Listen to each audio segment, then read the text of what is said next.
I'm here in the Royal College of General Practitioners, and I have a very special guest today who I'm honoured and privileged to finally meet with, Dr. Robert Lustig. Welcome. My pleasure. Thank you for having me, Ivor. Oh, not at all. Early in my research journey, way back, I found pretty early on your Bitter Truth. It's now at 8 million views. So I'm told. Yeah, I checked last night and it was incredible. I was enthralled because it actually appealed to a mass audience, which is highly unusual for such a complex lecture. For someone like me who has biochemical background, I watched it several times in a row, and I'll have to admit I used your slides in my talks with engineers and without getting permission, but... Right. It's called the academic binge watch. Oh, big time. Yeah, big time. Yeah, I have no idea why anyone would watch a 90-minute lecture on carbohydrate biochemistry. So the fact that anyone watched it was surprising to me. Never mind 8.2 million. I mean, that's just crazy. It's crazy, but it's crazy good. The passion actually was part of it, because most lectures in biochemistry are obviously dry as sawdust. The passion was enormous. The conviction, that was a big part, I think, that drove it. The thing is, look, I'm a practicing physician and a scientist, and for every one patient I took care of and got better, 10 more would show up in my door. There was no way I was ever going to fix this. And the thing that really, really bothered me was I learned virtually everything I know about nutrition in college, because I majored in nutrition and food science at MIT. And then I went to medical school and they beat it out of me and told me that everything I'd learned was irrelevant, had no place in patient care, and it wasn't necessary, and that really all I had to do was focus on calories. I figured, well, these are the clinicians, I'm going to be clinician, I better listen to them. And so I practiced that way for like 20 years. And then I started doing research because my patients weren't getting better. I started doing research to try to figure out what's going on, and it all came rushing back to me, kind of like post-traumatic stress disorder. It's like, oh my God, I knew this stuff back in 1975. So I got pissed off. So I think part of the passion actually is sort of the being dumbfounded and the anger of what I see going on in medicine today. So I'm glad it translates in a positive way and that people appreciate the passion, but I'm just really ticked off. Yeah, and rightly so. And I know when I originally discovered in my own small way that my blood tests were way out of whack, and 3 doctors in succession couldn't give me any convincing feedback. When I actually discovered how it essentially worked, I was really angry too, because I thought of all the hundreds of millions of people who are suffering, whatever about me, and no one seems to know how it works, even at a basic level, which is crazy. Indeed. Yeah. So one thing that occurs to me, and a couple of people have wondered it too, so I'll ask it, that original video and the Fat Chance was the book essentially around that.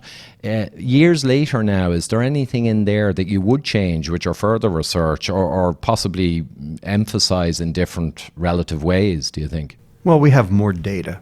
So if I rewrote it today, there'd be so much more that I could add, in terms of fuel to the fire.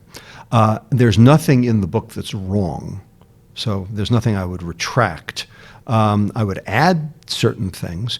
And I've also recognized that the role of fiber, and there's a whole chapter on fiber, so it's not like I discounted it.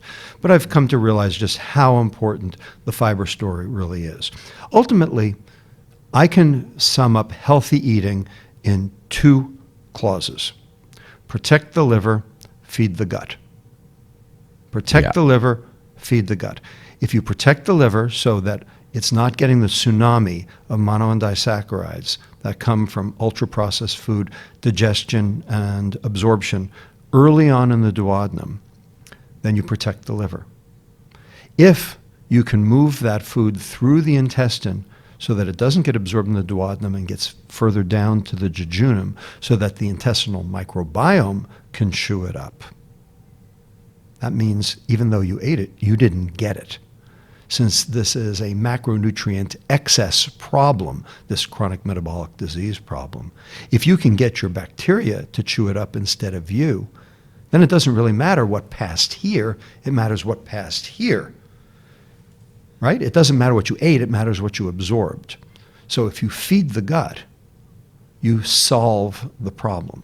Protect the liver, feed the gut. Real food does that. Processed food doesn't. Yeah, no, I love the way you summarized that. And also, of course, when the bacteria take these foods that do pass down to the lower intestine, they will make beneficial things. They make short-chain fatty acids, even more to the point, and because those are anti-inflammatory and anti-insulin. They suppress insulin. So, yeah, short-chain fatty acids have turned out to be an enormous help in terms of understanding the role of the microbiome. There was just an article in, I forget, I think it was Nature, on the role of short-chain fatty acids and where they come from and how they work. And basically, you got to get the food down there in order to be able to get those bacteria to do it. And they actually use soluble fiber as their substrate for turning into short-chain fatty acids. So again, I think there are a whole host of reasons why real food works. And there's a whole host of reasons why processed food doesn't. And that is the crux of the problem. And the question is, how are we going to fix that? Especially when the food industry doesn't want to fix it. Yeah, that is a killer. Now, I actually ended up on RTE, Ireland's primetime television, in a debate last year with a professor of nutrition, and who actually works with the ILSI, the International Life Sciences Institute, and has published multiple papers essentially attacking and undermining the NOVA European body, who are trying to simply categorize ultra-processed foods so there's some guidance. Very aware.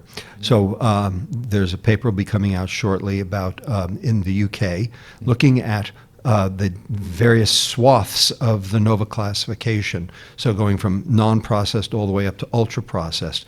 And basically 56% of the calories and 62% of the sugar in the UK diet is in that ultra-processed food category.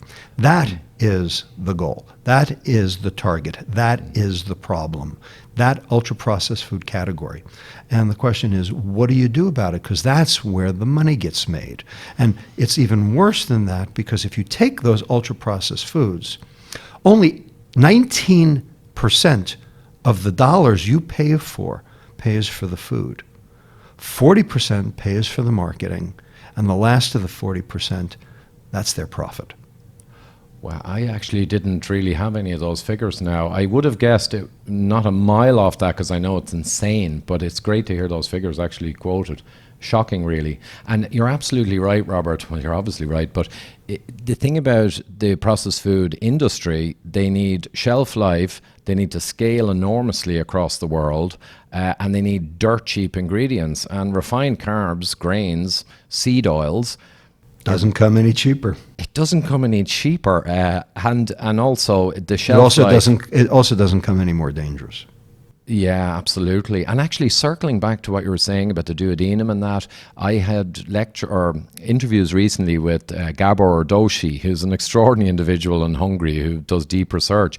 But he exposed me to all of the GIP in the upper intestine and the overexciting of that versus proper foods that go down the intestine and excite GLP-1 and PYY, give satiety and all the benefits. So maybe talk a little. And also, I mean, they increase insulin release, but they go to the brain and reduce total food intake.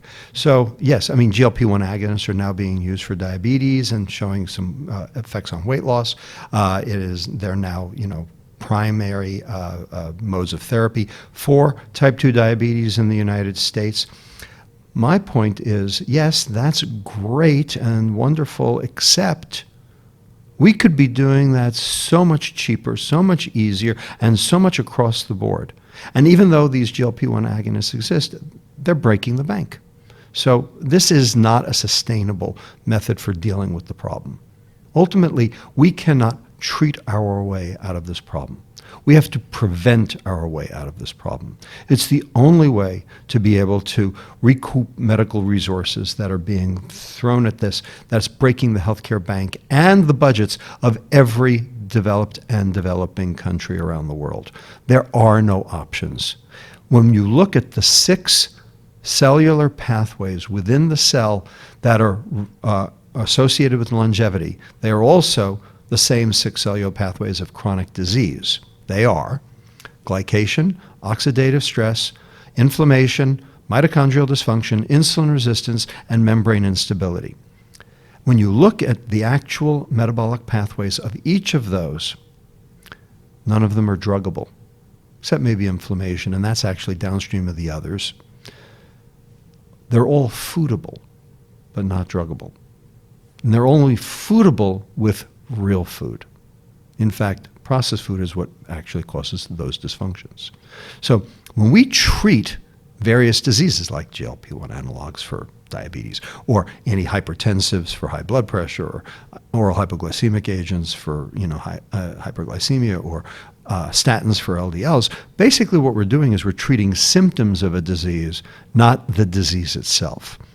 And so if you treat a symptom and you haven't actually fixed the disease, guess what? The disease is still there.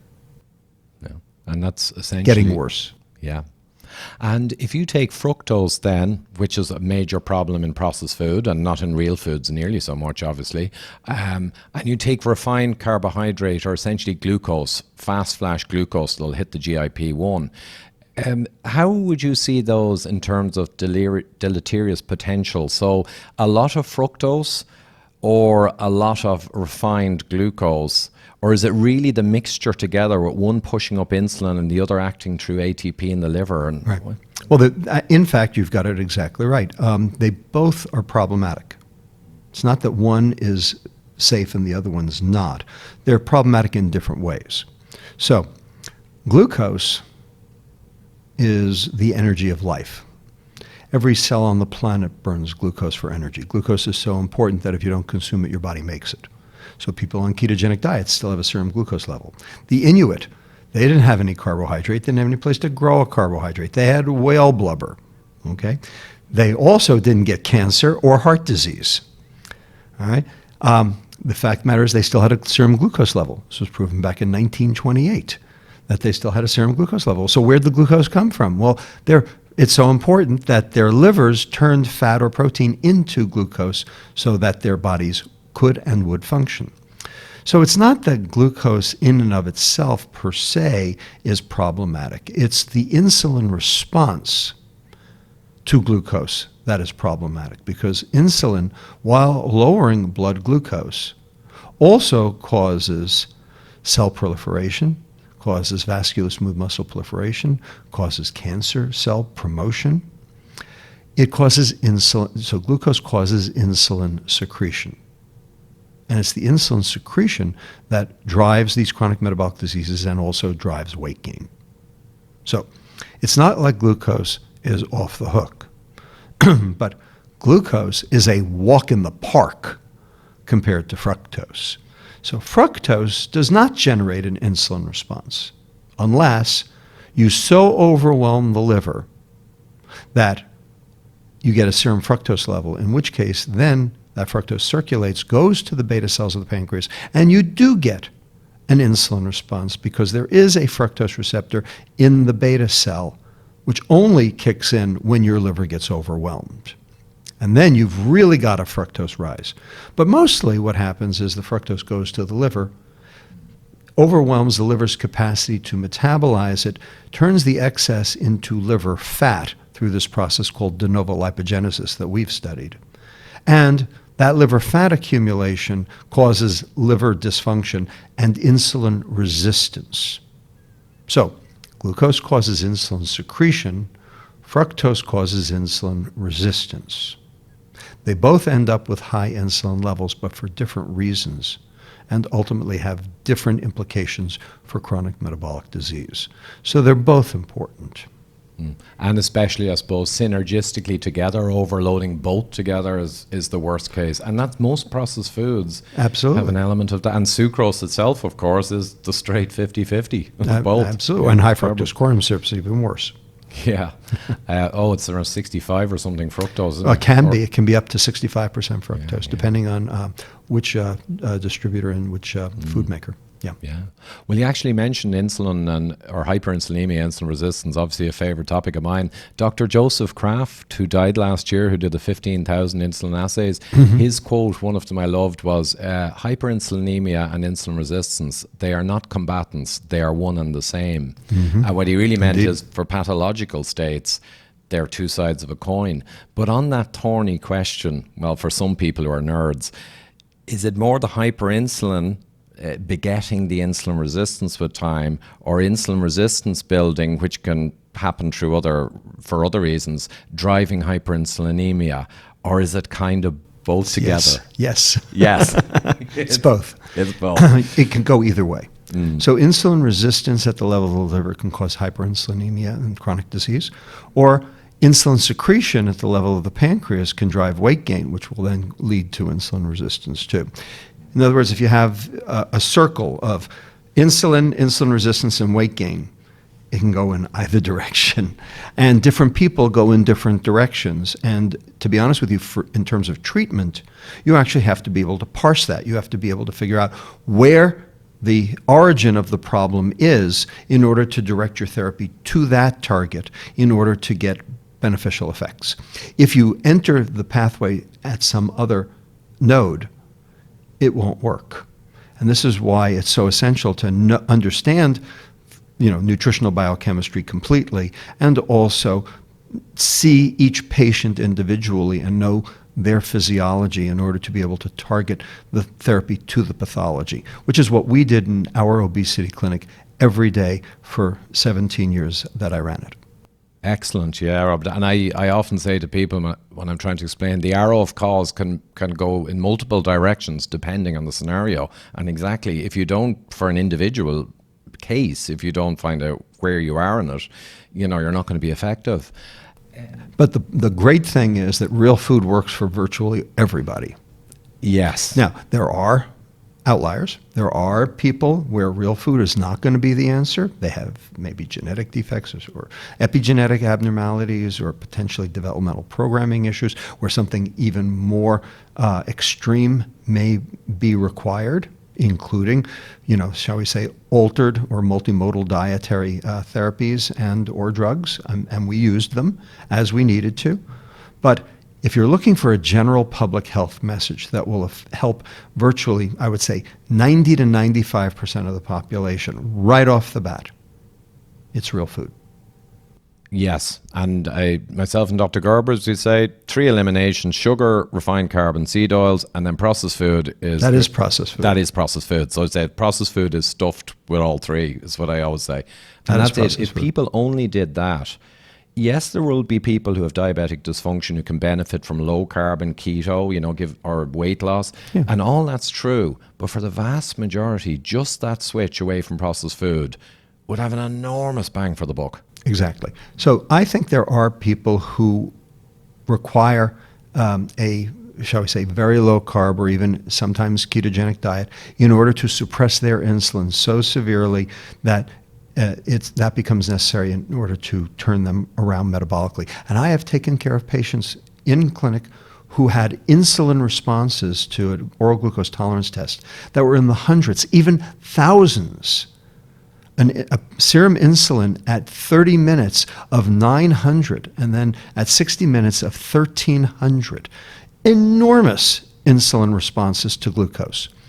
We take those patients, we put them on a very low carb, or even in some cases ketogenic diet, and the process reverses.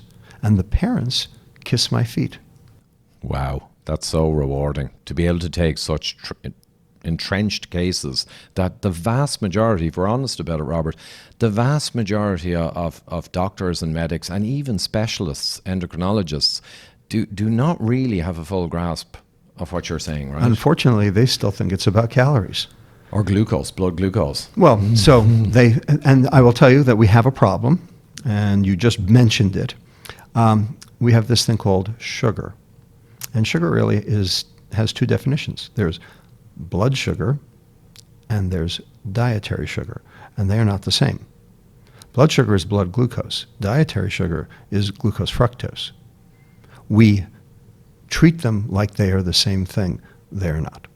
We also do the same thing for another word, fat.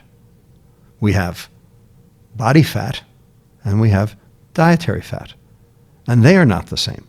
And within dietary fat, we have a whole host of different things, like, for instance, saturated fat. And saturated fat's not one thing, it's 2. It's red meat saturated fat, and it's also dairy saturated fat. and they're not the same. And then, of course, we have a whole host of other fats like omega-3s, monounsaturates, polyunsaturates, medium-chain triglycerides, omega-6s, and, of course, the ever ubiquitous and ever demonized trans fat.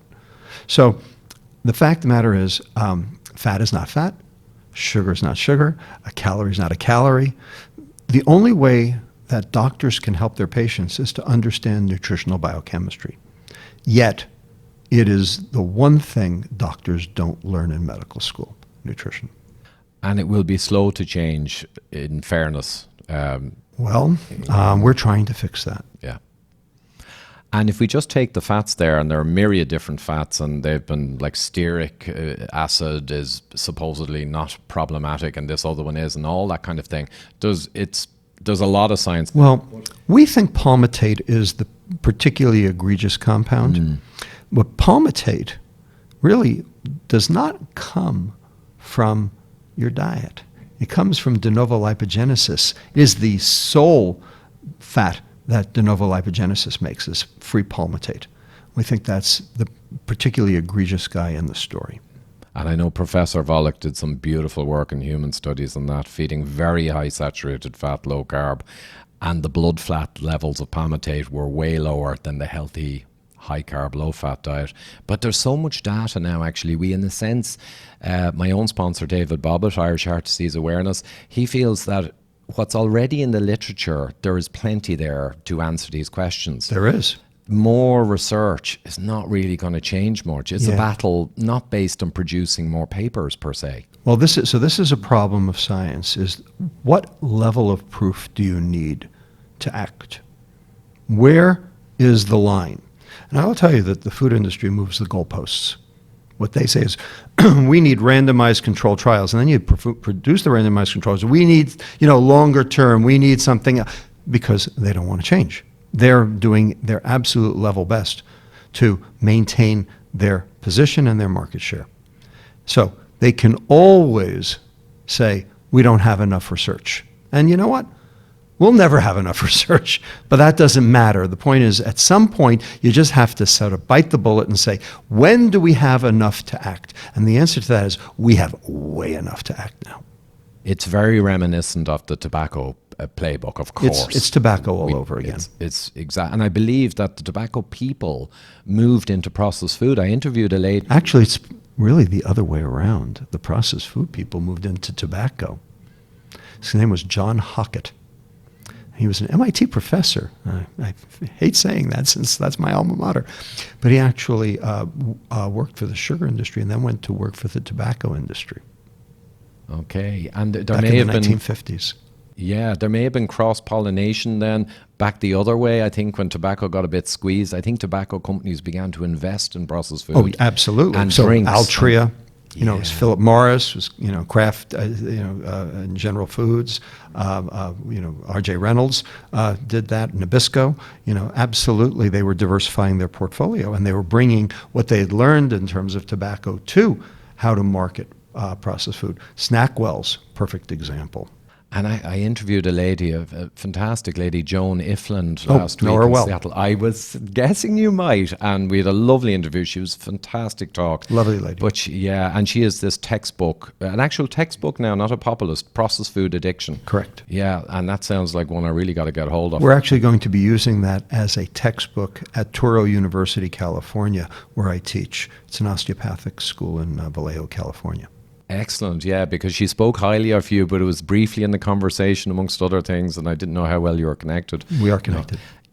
Lovely. And if we take, just things pop into my head, but what pops into my head is, we have the sugar and refined carb explosion and loss in fiber and processing in food in the 20th century. Mm-hmm. And we've got our epidemics, diabetes, obesity, and all the rest.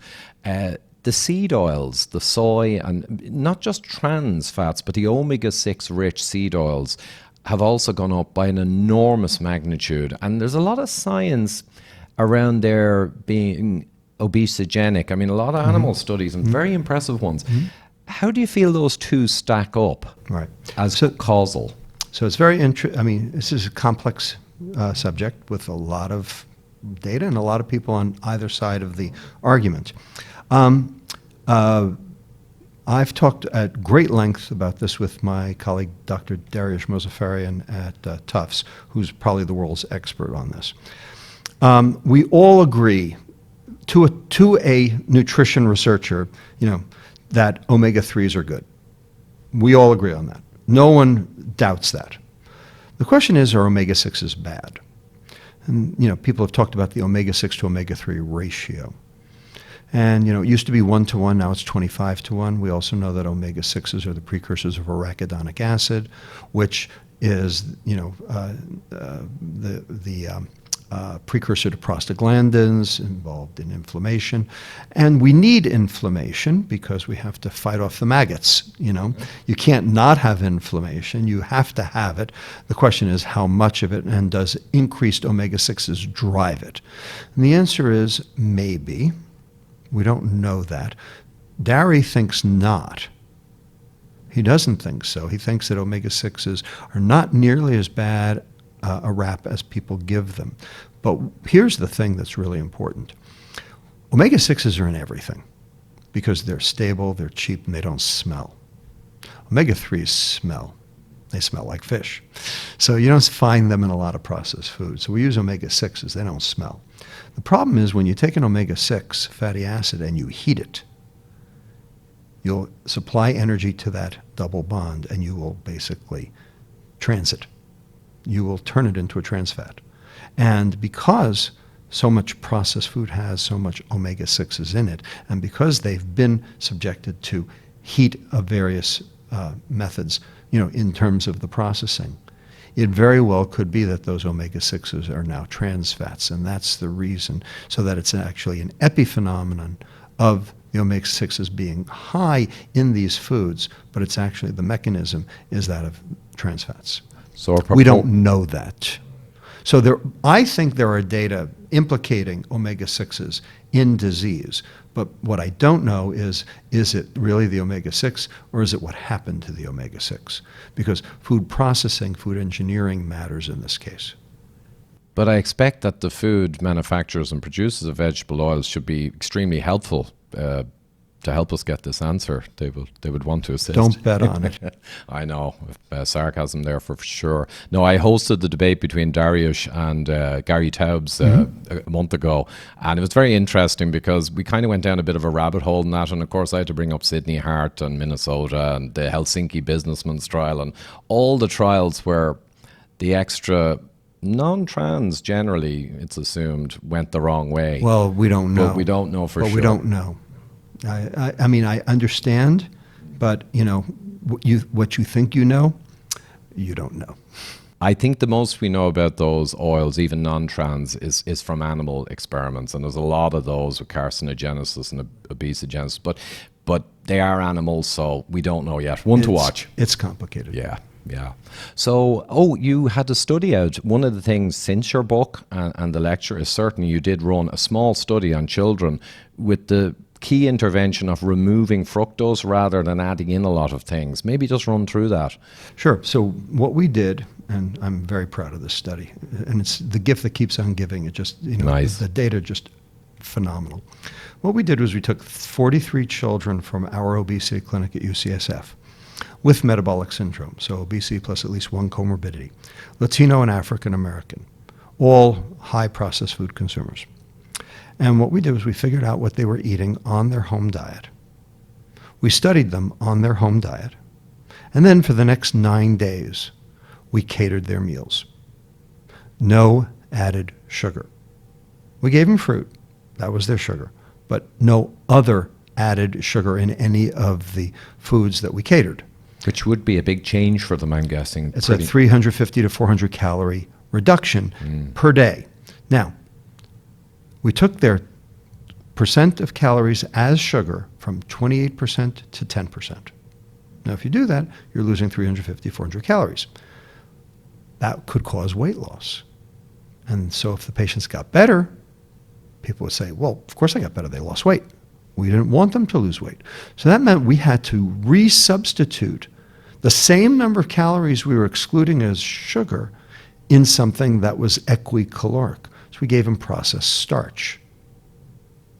So in the vernacular, We took the pastries out, we put the bagels in. We took the sweetened yogurt out, we put the baked potato chips in. We took the chicken teriyaki out, we put the turkey hot dogs in. So we didn't give them good food, we gave them crappy food. We gave them processed food. We gave them kid food. Food kids would eat, but it was no added sugar food. And specifically, it was not resistant starch and good starches. It was, as you Not- say, not at all. the usual junk, just Usual not junk, fructose. just not fructose. Glucose for fructose exchange. Polymerized glucose for fructose exchange. No change in calories, no change in weight. And we then restudied them 10 days later on this diet. Every aspect of their metabolic health improved. Blood glucose went down 5 points. Blood insulin went down 25%.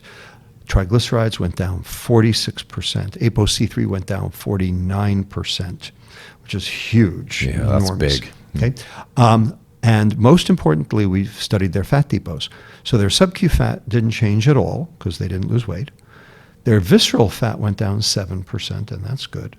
Their liver fat went down 22%. And the change in the liver fat predicted the change in the insulin response.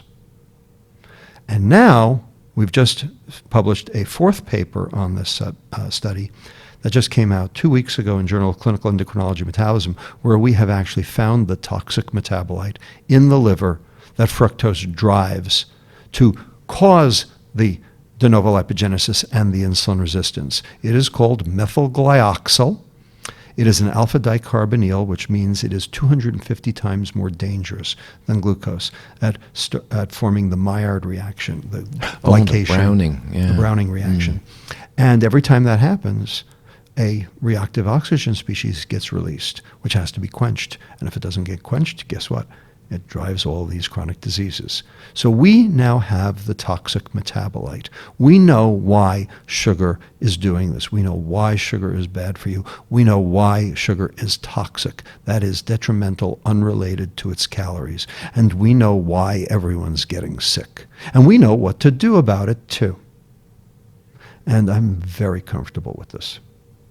Excellent. And I was told this morning, and I'm very conscious you have to go back shortly, but I missed your talk because I flew in from Ireland. I was late, but I was told that you had revealed that exactly what you just said. So right. We're excellent. very excited because, you know, obviously people have given us a lot of flack over this notion that how can sugar be toxic? It's just empty calories. Oh, no, not at all.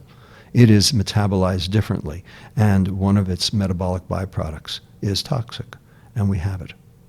And now that you have it, you can expand the research and follow down the rabbit hole of, or you actually already know a lot of the rabbit holes of this metabolite. We've already excavated the rabbit hole. The problem is the food industry tries to keep filling it in. Yeah, and they've got a lot of shovels. They've got mechanized shovels. They sure do. Excellent. Well, I'll tell you what, we'll wrap it up one moment. There was one last thing. Oh, yes, hyperinsulin's effect on appetite and the mechanisms. Mm-hmm. Are they really well fleshed out now, solidly? What's your thoughts on that? Right. So insulin blocks leptin signaling. That is well fleshed out. Several different labs have demonstrated this. Marty Meyer's lab, Jens Bruning's lab, people at Harvard. Kevin Niswender showed it back in 2001 in Mike Schwartz's lab, although Mike Schwartz still doesn't believe it. I don't know why. So insulin blocks leptin signaling. So as insulin goes up, your brain doesn't see the leptin, in which case your brain thinks it's starving. Now the question is why? Why should insulin block leptin? And the answer is because there are 2 times in your life where you actually have to gain weight, where you want insulin not to work. Where you want leptin not to work. Where you want to be leptin resistant because you have to gain weight. If you were leptin sensitive all the time, you could never gain the weight. Those 2 are puberty and pregnancy. Well, those are the 2 insulin resistant states. So doesn't it make sense that the hormone that drives the weight gain peripherally should also be the hormone that blocks the leptin signaling centrally, so that those 2 phenomena, the weight gain and the hunger, are yoked together by the same compound. So twice in your life, you want to be leptin resistant, puberty and pregnancy. The problem is we're now insulin resistant and therefore leptin resistant 24/7, 365. Winter never comes. That's right. Winter never comes. Well, listen, it was an absolute pleasure, and as I say, a privilege to finally talk to you, Robert, and I hope to meet you again soon, and thank you so much. My pleasure. Thank you for having me. Thank you.